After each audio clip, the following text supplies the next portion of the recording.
Good evening सगळ्यांना. तर आज हे पापलेट आणलेले आहेत आणि हे इकडे त्याचे मसाले आहेत. हे पापलेट बघा स्वच्छ धुवून घेतलेलं आहे. बांगडा आणि पापलेट दोन्ही पण आहे. आणि याला ना मीठ आणि चिंच हे पाणी लावून ठेवलेलं. कोण कोण लिंबू पण लावतं, चालतं लिंबू लावलं तर. आणि इकडे आहे ना हे तळण्यासाठी आहे ना बेसन घेतलेलं आहे, रवा घेतलेला आहे आणि ही चवीनुसार मिरची, कोणाला तिखट आवडतं नाही आवडतं, आणि ही हळद आहे आणि हे चवीनुसार नमक. ऑलरेडी याच्यामध्ये पण नमक आणि हे टाकलेलं आहे चिंच, त्याच्यामुळे इकडे थोडं कमी घ्यायचं. आणि आता हे असं एकत्र हलवायचं. हे सगळं एकत्र चांगलं हलवायचं.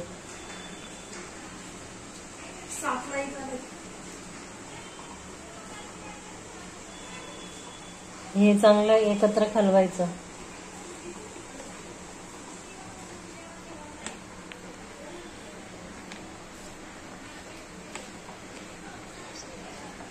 एकत्र चांगलं हलवून घेते आणि मीठ चांगलं लागलं पाहिजे ना.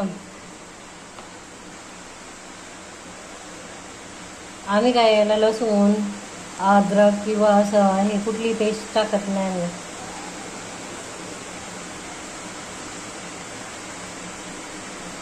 आणि आता इकडे हा असं सोडून द्यायचं.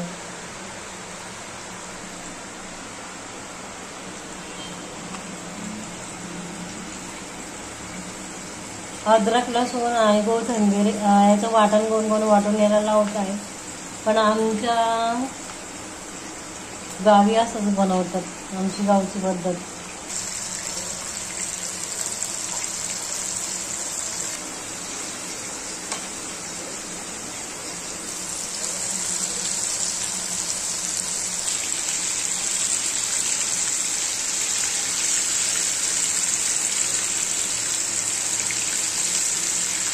बाहेर पाऊस पडतोय.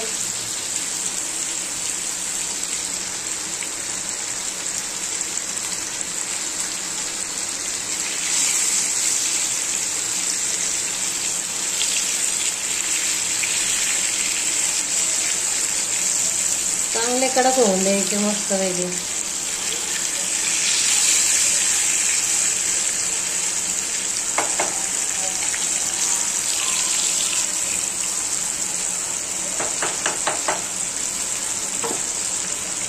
आता आहे ना गॅसची फ्लेम स्लो केलेली आहे एकदम.